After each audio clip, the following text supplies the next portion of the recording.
پاکستان تحریک انصاف کے لیے اور پاکستان میں قانون کی حکمرانی پہ یقین کرنے والوں کے لیے انتہائی خوشی کا دن ہے، کیونکہ آج اسلام آباد ہائی کورٹ کے معزز جج جسٹس بابر ستار صاحب نے ایک تاریخی فیصلہ صادر فرمایا ہے، جس کی روح سے انہوں نے شہریار افریدی اور شاندانہ گلدار دونوں کی ڈیٹینشن کے آرڈر کو جو ہے معطل کر دیا ہے، اور ساتھ میں ڈپٹی کمشنر اسلام آباد، ایس ایس پی اسلام آباد اور اسلام آباد کے تمام پولیس افسران بشمول چیف کمشنر اور آئی جی کو ایفیڈیوٹ پہ بیانات جمع کرنے، جبکہ طویل عدالت کے نوٹسز جاری کیے ایس ایس پی اسلام آباد، اور ان کو کہا گیا ہے ڈی سی اسلام آباد سمیت کہ آپ ایفیڈیوٹ پہ اپنے بیانات فرنش کریں۔ عدالت نے اس پہ تعجب کا اظہار کیا کہ اسی اسلام آباد ہائی کورٹ نے پہلے بھی انہی گراؤنڈ پہ شہریار افریدی کے 3 MP کے ڈیٹینشن کے آرڈر کو انلیگل ڈکلیئر کیا تھا، لیکن اسلام آباد پولیس نے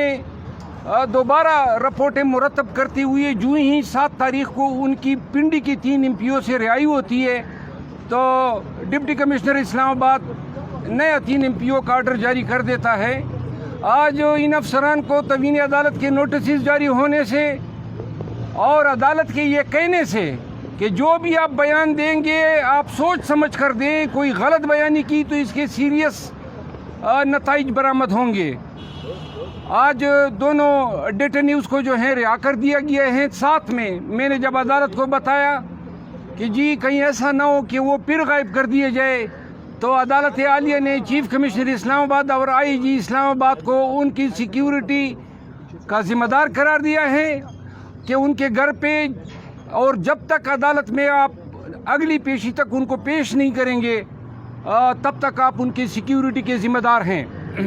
یہاں پہ میں آپ سب کو یہ بتانا پسند کروں گا کہ شہریار افریدی کا بھائی فروخ جمال افریدی ابھی تک مسنگ پرسن ہے۔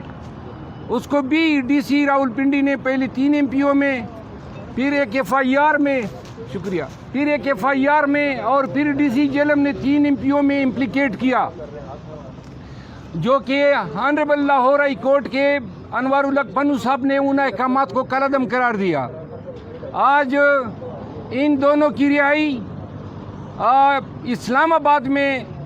3 ماہ کے بعد پہلی دفعہ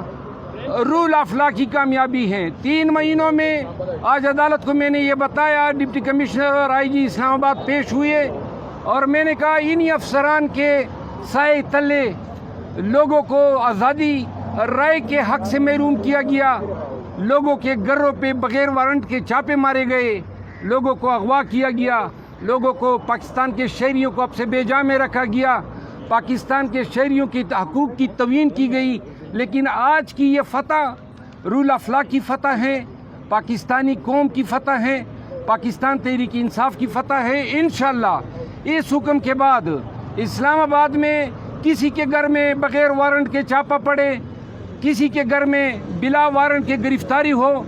یا کسی شخص کے کوئی بھی حقوق پامال ہو، تو ان تمام کو میں کہتا ہوں کہ عدالتوں سے رجوع کریں۔ اب عدالتیں جو ہیں جاگ گئی ہیں۔ کاش ہماری عدلیہ میں جسٹس بابر ستار جیسے 10 اور منصف ہوتے تو پاکستانی قوم کو یہ دن نہ دیکھنا پڑتا کہ آج پوری دنیا کہہ رہی ہے کہ پاکستان میں سول مارشل لا لگا ہوا ہے۔ بہت شکریہ۔ سر ابھی سماج سے گرفتار نہیں ہو سکتے کسی اور صوبے کی پولیس؟ کوئی پولیس کوئی بھی تمام صوبوں سے ہم نے پہلے ہی رجوع کیا تھا، Peshawar high court, Punjab high court, انہوں نے قدغنیں لگائی ہیں، تو لہذا اب کسی بھی کیس میں ان کو گرفتار نہیں کیا جا سکتا ہے۔ آج جو کیس کیا کنڈیشن؟ وہ دونوں اپنے گھروں میں رہیں گے انشاءاللہ۔ عدالت نے یہ انہیں کہا ہے کہ وہ سیاسی بیان بازی سے جو ہیں وہ پرہیز کرے، خصوصاً جو الزام ہیں کہ یہ لوگوں کو اکسا رہے ہیں، یہ شرط جو ہے ہم نے قبول کی ہے جس طرح عدالت عالیہ نے حکم کیا ہے۔ اچھا سر، یہ آج عدالت نے کچھ اہم نکات اٹھائے، خاص کر ان کی 3 MP کے تحت جو گرفتاری تھی، اس پر کیا نکات ہیں اہم جس کا دیگر سیاستدانوں کو PTI کے فائدہ ہو سکتا ہے؟ دیکھیے 3 MP کا آرڈر جو ہیں بنیادی طور پر یہ اختیار صوبائی حکومت کا ہے، اور انہوں نے آج یہ کہا کہ ڈپٹی کمشنر اسلام آباد کو یہ اختیارات تفویض ہوئے ہیں. عدالت نے حکم نامہ طلب کیا جو کہ کوئی حکم نامہ وہ نہیں دے سکے.